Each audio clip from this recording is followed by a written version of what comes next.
NCP হয়তো তারা নতুন রাজনৈতিক দল গঠিত হয়েছে, এখনো হয়তো নিবন্ধন পায়নি, তাদের একটা বার্গেনিং জায়গা তৈরি হয়েছে, সেই জায়গা থেকে তারা হয়তো বক্তব্য দিচ্ছেন, নতুন রাজনৈতিক কর্মী থেকে রাজনীতিবিদ হচ্ছেন, এগুলো হয়তো তাদের রাজনীতির বক্তব্যের মধ্যে সীমাবদ্ধ। কিন্তু নির্বাচনের বিষয়ে আমি সুস্পষ্ট খুবই কনফিডেন্ট, ফুয়াদ ভাই যেটি বললেন যে ইনশাল্লাহ নির্বাচন হয়ে যাবে, হয়তো এপ্রিলের কথা ছিল বা বিভিন্ন বিষয়ে, বিশেষ করে আপনি জানেন যে ওয়েদারের বিষয়, রমজান, পরীক্ষা, এগুলোর বিষয়ে 2 মাসে এগিয়ে আনার সিদ্ধান্ত, এটি ভালো সিদ্ধান্ত। আমার কাছে শেষ পর্যন্ত মনে হচ্ছে যে বাংলাদেশের মানুষ দীর্ঘদিন ধরে তাদের নির্বাচন ব্যবস্থার মাধ্যমে তাদের সরকার গঠন করতে পারেনি। এবার তাদের সামনে অন্তত এই সুযোগ তৈরি হয়েছে যে তাদের নিজেদের পছন্দ মতো সরকার তারা। সেক্ষেত্রে কি এনসিপির সাথে আপনাদের একটা মানে যতখানি দূরত্ব আমরা দেখতে চাই সেটা কোনো বাধা হয়ে দাঁড়াবে কিনা নির্বাচন পর্যন্ত? দেখুন, রাজনীতি তো শেষ বলে অথবা শুরু বলে কোনো কথা নেই।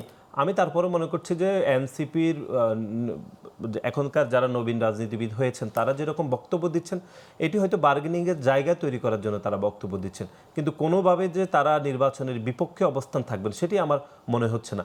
অথবা তারা হয়তো কোনো জোটগতভাবে নির্বাচন করতে চাইবে বা না চাইবে, এর মাঝখানে তারা এক ধরনের দর কষাকষির মধ্যে রয়েছে। শেষ পর্যন্ত তারও নির্বাচনে আসতে হবে।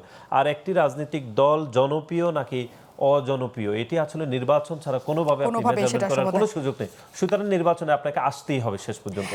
প্রধান উপদেষ্টা বলেছেন যে নির্বাচনকে বানচাল করার এক ধরনের ষড়যন্ত্র চলছে, এবং একটু আগে আসিফুজ্জামান ফুয়াদ বলছেন যে এটি আসলে রাজনৈতিক দলগুলোর মধ্যে একটা দ্বন্দ্ব তৈরি করে সকল কিছু অস্থিরতার মধ্যে চলে যাওয়ার একটা ফাঁদ। এই যে দ্বন্দ্বের জায়গা উৎসে নির্বাচনমুখী হওয়ার ক্ষেত্রে কোনো রকমের আশঙ্কা দেখেন কিনা?